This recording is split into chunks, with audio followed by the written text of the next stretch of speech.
So thank you very much for the invitation to come and discuss with you all. I'm a medical doctor specializing in sports endocrinology, i.e. hormones. Both in a clinical context, I'm seeing plenty, especially now, by the way, during the current situation, plenty of athletes and dancers that are struggling. And also I do lots of research with athletes and dancers. So, without more ado, I thought this was quite a nice little quote to start off with, which you're probably all familiar with. So Steve Rev Graves saying this: if anyone sees me going anywhere near a boat again, they have my permission to shoot me. Of course, he went on to return to the Olympics and win another gold medal. So I think this is an excellent example of where, if you're a successful athlete, winning almost becomes a habit, an addiction. And so it's that fine balance when it actually becomes, you know, what's more painful, retiring or continuing to compete. So why is that such a challenge? And I'm going to argue to you that it's a lot down to our hormones, because these invisible internal messengers have both physical and mental effects, and we have to consider this in the short term and the long term. So when you're an athlete or dancer and you're training, then your training stimulus drives adaptations through the hormones, the action of your hormones, both on physical and mental aspects. So the question is, what happens when you take away that training stimulus? What's going to happen with your hormones? And in the short term, I think many athletes describe post-Olympic blues. And especially if that coincides with retirement, they've marked that Olympics, that's going to be when they retire after that. And I suspect currently, of course, with the Olympics postponed to, we're not quite sure when, that's going to throw an extra challenge. And also, if you're no longer going to train and compete in the short term, you're going to miss those feel-good endorphins you get from training, and dare I say it, even pain. That was very interesting that athletes are wired to kind of push through the pain. So hormones are released along the various timescales, and the sort of the shortest timescale, if you like, is that over the day, over a 24-hour period. And these are sort of fixed internal physiological hormone release times. There is a possibility to adapt these slightly. I used to be a competitive swimmer, and yes, I don't particularly miss getting up at 5 a.m. every day and training in the morning, but it's possible to do that. We also had someone was mentioning sleep is such a crucial thing, because that's when your hormones are going to spring into action, especially growth hormone, and drive the adaptations to change. Yet when you retire, you might have problems with sleeping, and of course that's not going to have good consequences in terms of physical and mental well-being. So again, this question, what happens when you take away the training? And I think athletes are very good when they are training, competing. They're very happy periodizing, or they're used to, should I say, periodizing their training load, their sleep, their nutrition, in sync as far as possible with their internal biological clocks. But now we're talking about the next phase of their life, when they're moving away from those external factors of training. How are they going to realign everything? And we know it's crucially important, you know, they try and find that way, because there's this condition called circadian misalignment. If you do get out of sync with external and your hormones, your internal biological clocks, then, you know, there's evidence to show that's not going to end well for your health. So now looking in the sort of longer term, so those are the short-term challenges of when you retire from your sport or your dance. And as I said, athletes are very well aware of all these external factors. When they're an athlete and they're competing, they're training, they're aware of the variables of training load, nutrition, recovery, and that these are in different, along different time scales. extending to seasons, competitive seasons. But then often what's forgotten are those internal, what's going on internally. And again, we come back to the hormones. So we're talking about looking now towards the end of this scale, what's happening in the longer term, and trying to get that connection again between external factors, which will be new, and putting those in sync with what's going on with your hormones. So if we really look at the longer term consequences or challenges, you know, once again, returning to the theme that, you know, athletes are so aware and proficient, should I say, at combining or getting the right periodization, the right balance between training load, recovery, and nutrition.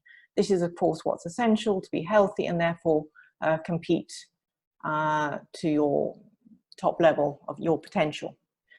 So really, when an athlete retires, you could argue actually they'll probably going to be in a better position than most to adapt to any changes that occur with their hormones as a process of aging. I mean, as we mentioned, just to cover the training stimulus, you've removed that. So now this is you're going to have less growth hormone released.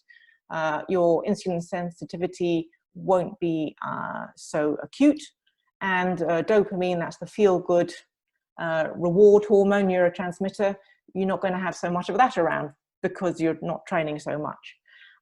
But, you know, along with everybody else, athletes, of course, are going to experience age-related changes in their hormones, particularly the sex steroids. So testosterone in men, it declines with age.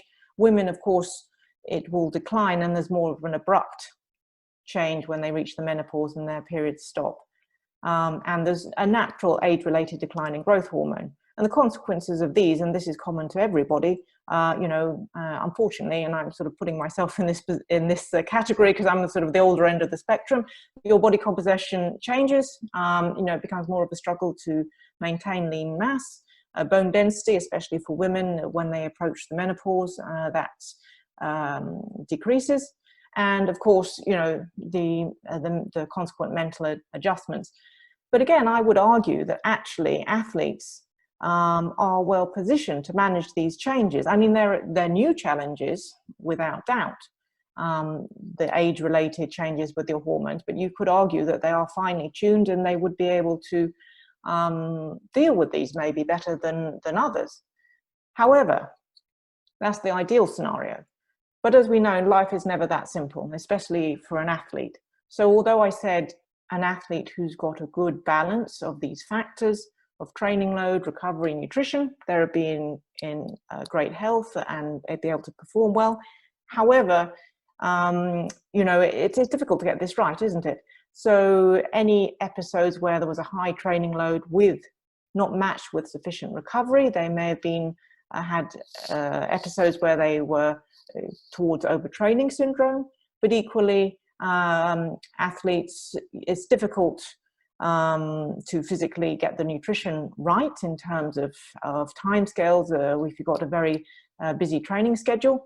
And so there is the potential for the athlete to be in low energy availability. And it's these athletes who may have had, you know, hiccups during their athletic career won't maybe be in such a good position. And I particularly want to explore low energy availability, because this is probably, I've seen it argued, one of the most important or new challenging aspects of sport that's being recognized. So we get all the nutrition, all the energy we need from our diet. And when you take in your food, that's partitioned to cover the energy demands of training, shown in blue in all these diagrams. And then the residual energy is known as energy availability, and that's what you require to stay healthy. So even if you were to lie in bed all day, you do need actually quite a lot of energy just to keep the body turning over and cover the physiological processes, the demands from those. So if you consider this athlete in the center, this athlete has got it right. They're taking in sufficient energy, which will cover the energy demand from training, and they've got, in the green, you can see there, sufficient energy to maintain health. If you consider the athlete on your right, you'll see that this athlete has a very high training load. And so therefore, there's got a bigger energy demand. It might have been a training camp or a particular succession of competitions. And so this leaves them in low energy availability. They're in the red. And then the athlete on the left is the type of athlete who has been involved in a sport which has a particular aesthetic requirement. So we've had diving mentioned, gymnastics, synchronized swimming. In the dance world also, there's an aesthetic requirement, and also sports where, you know, weight is also seen to be a competitive advantage. For example, road cycling, all the gravitational sports, climbing, all these sorts of things. So you can see that could be the situation where the athlete might intentionally reduce what they're taking in, and that leaves them in low energy availability. And this is the underlying feature of probably what people have heard quite a lot about already, the female athlete triad. And we know that there's a clinical spectrum of this female athlete triad. I mean, female athletes, you know, if they are taking insufficient nutrition to cover the training demands and to keep healthy, then of course that's not a problem.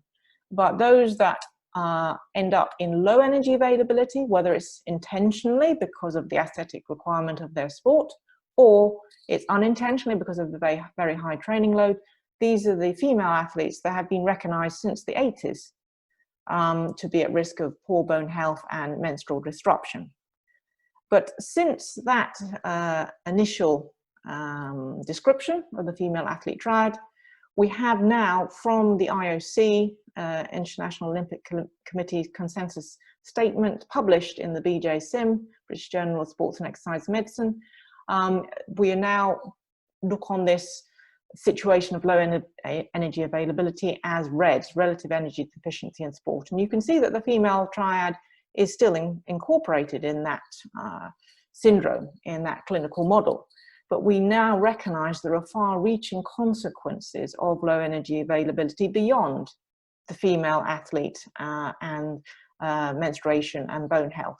After all, we have to consider the other half of the population, the men.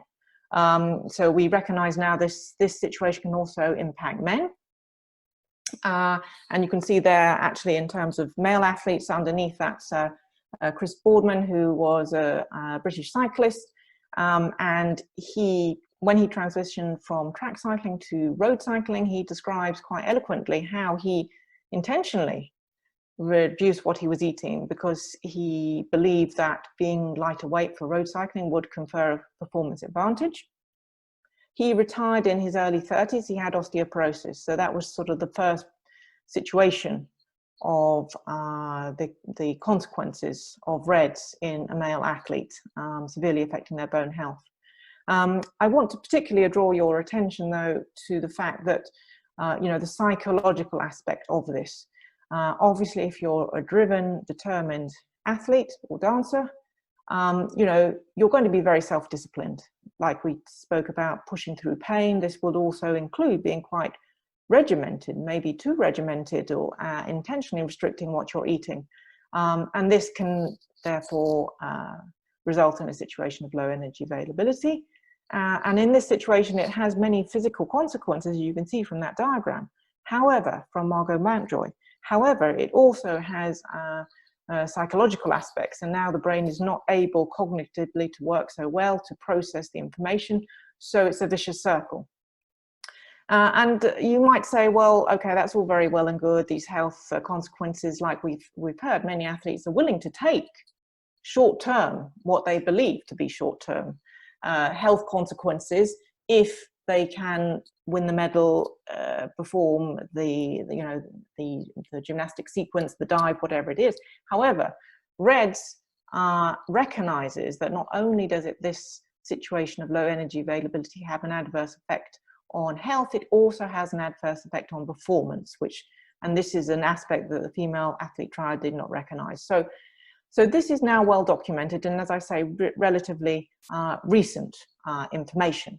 But the real question is, what happens if you're an athlete?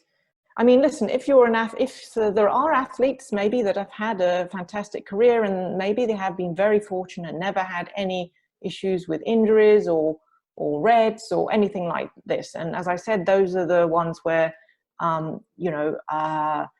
they put themselves in a good position for entering into retirement. However, in reality, as we've heard, many athletes will have had challenges through their career, and we are not entirely sure if these effects are reversible. So, seeing as hormones are my thing, please indulge me. This is my diagram about hormones, so you can really appreciate how complex these invisible internal messengers are. So if you look at the top of this diagram, the hypothalamus, that is the control center of all, well, the vast majority, should I say, of all the hormones in the body. And that is a fascinating control center because it takes on board external stress, and also internal metabolic stress. So if you have been in low energy availability, or if you're stressed, and this could be stress whilst you're competing as an athlete, but equally, as we've heard, retirement in itself is a source of stress. So all these inputs get fed into the hypothalamus, the control center, and that in turn down-regulates many of the hormone networks. You can see here the reproductive hormones are down-regulated in men and women, and also the metabolic rate controlled by the thyroid gland can be down-regulated. The exception is the one hormone that is upregulated is cortisol, the stress hormone. So you have this unhappy balance of down-regulation of many of the hormones, yet an up-regulation of this stress hormone cortisol. And there are significant consequences of this, and we're just going to talk about the bone consequences, because I think this is particularly relevant. So again, trying to be positive about this, athletes should actually be in excellent bone health, because we know that what load bearing on your skeleton is called an osteogenic effect. It's a positive effect on your bones. So for example, if you're involved in a sport which is load bearing, especially changing direction a lot, this is meant to be represent a rugby player, it could also be a footballer, and also, you know, not one of the aesthetic sports like gymnastics or dance, where there could be a tendency to restrict what you're eating. So these types of athletes will have an excellent bone density, but it is very sport specific. And you can see here that long distance runners, lightweight rowers can be at risk of various areas in the skeleton of being suboptimal bone health. Swimmers, of course, is a non-weight bearing sport. So even if you're doing some strength and conditioning outside of the pool environment, swimming isn't so great for bone health. And road cyclists, we recently did a study, and concerningly, we found that some road cyclists quite a lot of these were age group road cyclists. So, you know, later on in their cycling career, and actually they were losing bone density similar to what you would lose if you were an astronaut in space. So, you know, there are some concerns there for bone health in the longer term for athletes, some athletes anyway. So this graph shows why, as you move into retirement and you get older, this might particularly be problematic. So if you look at the green line, this shows what a healthy athlete's bones would be. For example, the rugby player I showed earlier.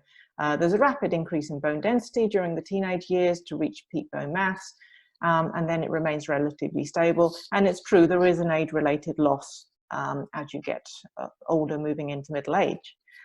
However, the athletes that I'm concerned about are the athletes who, at some stage in their career, have been in low energy availability, i.e. had REDs. So this is, for example, I did a study with retired professional dancers along with the gymnasts, you know, start training very early sport specialization. And so this can impact their peak bone mass. And this was reflected in my dancers even once they'd retired. And even once they were starting to feel a bit better, their bones never really recovered. And I've also just mentioned my cyclists who were in the older age groups, who were in low energy availability and had their bone health was, well, it was decreasing, it was suboptimal. On a positive note, though, there is the possibility to recoup some of this bone mineral density, but it will never be as good as it could have been.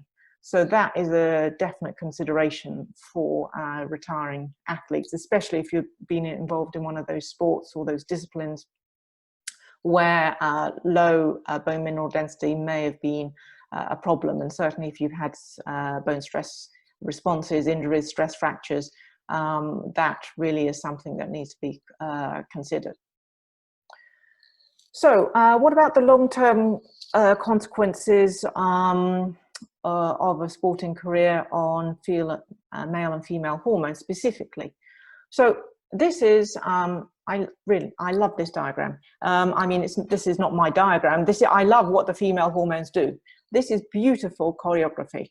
This is what your hormones do if you're a woman and you're having regular menstrual cycles. This is what's happening to your hormones inside you. Incredible, incredible biology. And just to really emphasize for women, whether you're an athlete or not, it's normal to have regular periods. And actually having regular periods, that's a barometer of internal healthy hormones. And certainly when you're an active athlete, this can act as a training metric to indicate that you have got the right balance of training load, nutrition, and recovery. And why the female hormones are so crucial for physical health, bone we've already mentioned, cardiovascular health, and also neuromuscular skills, reaction time, maximal power output. Also cognitive function and physiological well-being, because these hormones are key for neurotransmitters in the brain. So you can appreciate that for an athlete whose periods may have stopped during her career, or if this has continued after retirement, that's going to be a significant problem. Amenorrhea is what we term in medical speak, a lack of menstrual cycles. And also, of course, for the female athlete as she moves through, the retired female athlete, as she moves through to the menopause, that's another time when there's going to be a very important change. The periods stop, and of course the female hormones are going to, well, they're going to plummet. So for female athletes, specific considerations on retirement, or have they experienced any previous amenorrhea in their career? For example, I gave you my retired dancer study where many of them reported that yes, indeed, their periods were very late starting or had stopped for significant periods of, episodes of time and many years. There may have already been underlying female conditions such as PCOS, polycystic ovary syndrome, or endometriosis that obviously will still be there and need to be considered. And also the thing about being on hormonal contraception. Unfortunately, of course, as a woman, I'm saying that every woman should have, it's their personal choice whether they want to use hormonal contraception or not. That goes with almost without saying, but it's important nevertheless to state that. But specifically for female athletes, I'm concerned that many female athletes who experience their periods stopping, amenorrhea, have been put on hormonal contraception. And that is of concern because that is against the advice of the Endocrine Society, because it switches off your own internal hormones. So we have no idea of knowing what is happening. And so I've seen some female athletes who have been put on the hormonal contraception with the misguided belief that this was a period. In fact, it's a withdrawal bleed. I'm talking about the birth control pill here, as you call it in America, or the combined oral contraceptive pill is its full name. And so lots of athletes I've come across on retirement, they get a little bit of a shock they come off their hormonal contraception, expect their periods to return, and they don't, because this has been effectively a masking agent.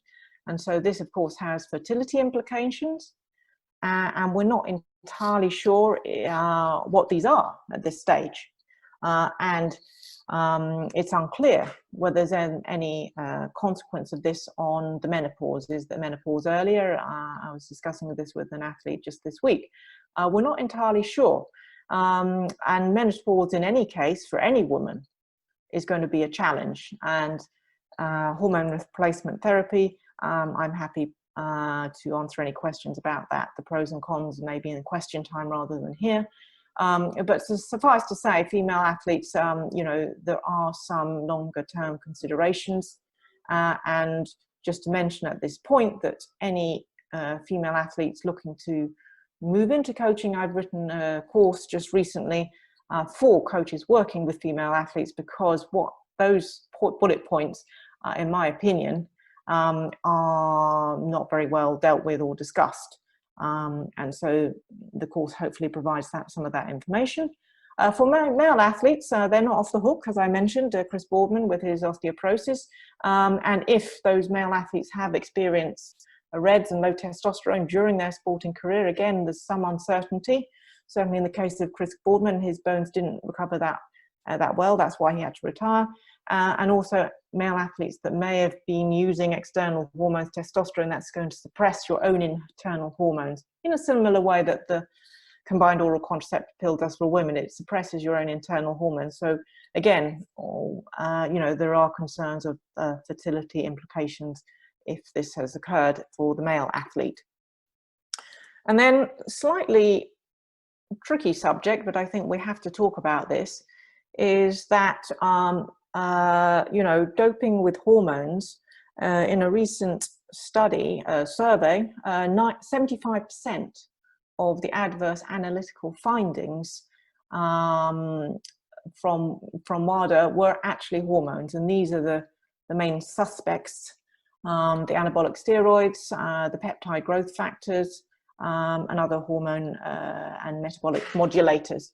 And I was involved myself as a doctor. We were in an international group to try and develop an anti-doping test for growth hormone, which we eventually succeeded in doing. So I'm well aware that there are health consequences of doping in the case of growth hormone, in terms of blood sugar control, blood glucose control, also cancer risk, and of course EPO, erythropoietin, to increase red blood cell mass, hematocrit. We know that in athletes using it, there's an increased thrombotic risk, especially if they're already very fit and they've got a slow heart rate. Then the blood is thick, it's viscous, it's more likely to clot. We know those are the immediate effects if you dope with these substances, but of course we have no idea of the long-term consequences of this for the athletes. And so what I would advise athletes, that if you know, if this is your personal consideration, then I strongly advise you to speak to you know, a medical doctor, and be assured that you know, as medical doctors we have very strict confidentiality, so it will be dealt with in confidence. But I think rather than having the worry about what the long-term effects, it's better to try and talk about it and resolve any issues to see what's going on. So in conclusion, there is no doubt, as we've heard, the whole theme of this, of course, conference is athletic retirement is a challenge. And this applies, of course, to the endocrine, the hormone system, both in terms of the short term and the longer term consequences of this. On a positive note, I think most athletes will actually be in a good position to meet these challenges if they have the knowledge and the understanding, and hopefully this is what this has provided. But also for those athletes who know that they have actually experienced some issues, whether you're a female athlete and your period stopped, whether you're a male athlete and you also know that you maybe had REDS, or even if you're an athlete that, you know, knows that you did dope with the hormones, then, you know, retirement, trying to look on it as a positive opportunity to rebalance your hormone networks and look into any areas that maybe you'd sort of put off during your career. So thank you very much for your attention, and of course delighted to try and answer any questions. And I will stop sharing. Thank you, Nicky. That was really educational and very, very interesting. Yes, I'm sorry, it was a bit of a sprint through. But hopefully if people can watch this in recording and replay any bits if I went a bit fast or skip over bits that were a bit too much, then you know, they can do their own editing. Absolutely. And I think it's a really interesting topic because it's not really talked about a lot, I think, especially in the context of athletic retirement. I think we often sort of forget or underestimate the impact of hormones. Yes, well, you can't see them, you see. That's why I think they're so fascinating. It's detective work. I mean, if someone has, we saw that horrendous picture of someone's sprained ankle, you know, it's obvious if it's a physical thing. But actually, you know, we can't know what's going on inside all the time. So that's why I think it was important. And thank you for the opportunity to let people know that hormones are important. No, thanks for taking the time. We're going to bring the other speaker on. We're going to take some questions for about 10 minutes. And I guess I'm going to start with you, Nicky, because it leads straight to what you just were talking about. I just wanted to ask you if you can talk to us a little bit about the immediate consequences of the hormonal changes in the body, sort of right after an athlete retires. So if they were to change their exercise level pretty drastically on much lower, how does that impact the body, and could there be consequences on their mental health as well? Well, for sure. Like I said, that from the psychological point of view, they're not going to be getting their dopamine hit from their training. So when you train, yes, you get the quick buzz, as it were, with the endorphins, but also then you get your dopamine hit. So now it's like, what are they going to do just to get that instead?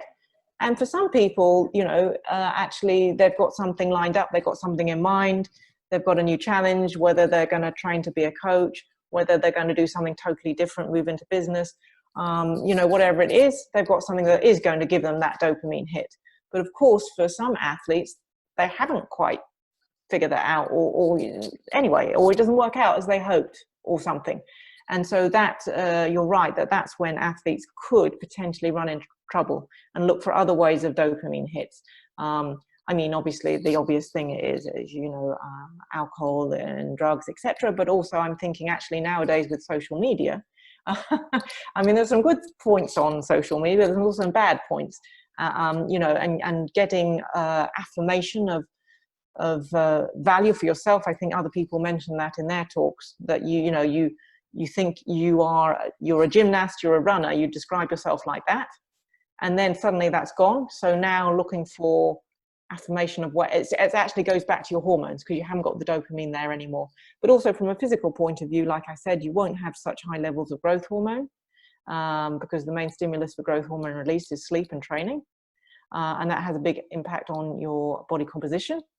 So some athletes think, oh, hooray, I don't have, you know, they don't want to exercise anymore, they've done it. But actually then suddenly stopping like that also could, you know, have quite a shock to the system, because the growth hormone won't be so high. So, you know, athletes, yes, they will have their body's composition could change. And also the insulin sensitivity won't be so high. So, you know, there is also that issue or challenge, should I say, which has a hormonal basis to it. But there are also those athletes that might go the other way, if you see what I mean. They might actually miss that addiction to training and exercise dependence, and they might actually start to train, I know this sounds a strange thing to say, but more, because they haven't got that control or the training schedule. And I've seen that a lot myself in clinical context of athletes. More are coming to me now because actually they've increased their training load, And actually they're restricting their nutrition more because they feel they can control the situation by doing these things that they have control over. And lo and behold, that has a bad effect on their hormones. I've got the blood test to prove it to them. So there are so many consequences of this. I think it's actually pretty common. I was seeing Lauren go like this, and I've seen it a lot, like athletes who train more after retirement.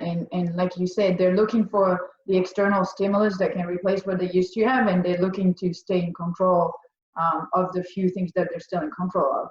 So I think it's pretty common.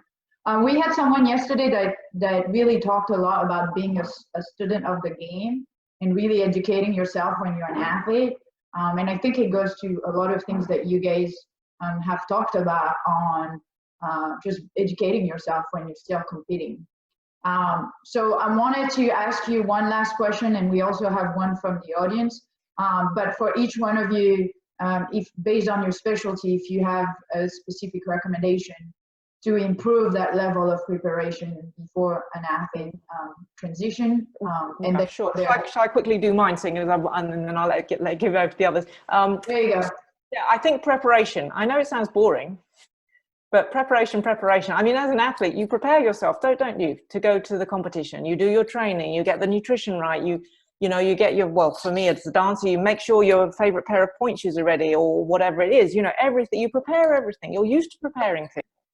So don't make that any different to what you do. And so prepare yourself, think forward, have some ideas. You don't have to have a firm idea. And the same thing applies to the older women about the HRT. Do your research in advance, because it will happen. Everyone retires from their sport at some point. If you're a woman, everyone reaches the menopause at some point.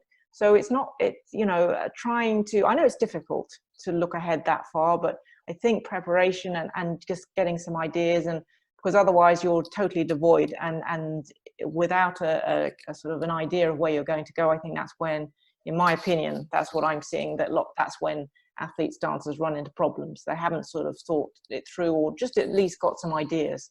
Yeah. Over to the others. Karen, any additional advice? I think I would just say normalization. Let's talk about the loss you're going to feel and normalize it and expect it. I mean, because I think that's the thing, is so many athletes and military veterans come back and say, I just didn't expect to feel this way. I didn't expect to feel this loss. So let's talk about it up front and normalize it. I think that would be my one takeaway. Is this something that can come from providers and coaches as well? Or especially maybe? Yeah, I mean, I think they're the ones that can help normalize this. They're the ones who can talk about this. They're the ones, we did ask in our studies a lot about, we asked these athletes, while you were actively playing, did you talk to player engagement and your coaches and your teammates about your life after sport? And the answer is no. Mm-hmm. The answer is no. So this is where it needs to come from.